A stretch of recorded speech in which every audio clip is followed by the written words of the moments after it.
Mukhang napadami yung aking timpla sa aking patoka ngayong hapon ah. 3 times a day kasi ako nagpapatoka mga bossing. Tapos itong aking patoka ngayon walang halong kangkong.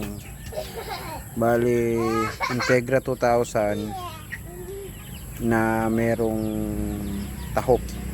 Hindi ko alam kung familiar kayo sa tahop eh. Yung tahop yung parang grind na corn. Sobrang pino, tapos minimix ko dito sa Integra 2000, tapos nilalagyan ko ng tubig. Siguro mga mga 1 week ko nang ginagawa.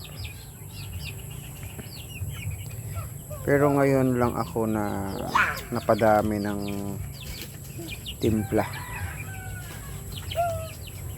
May mga natira pa.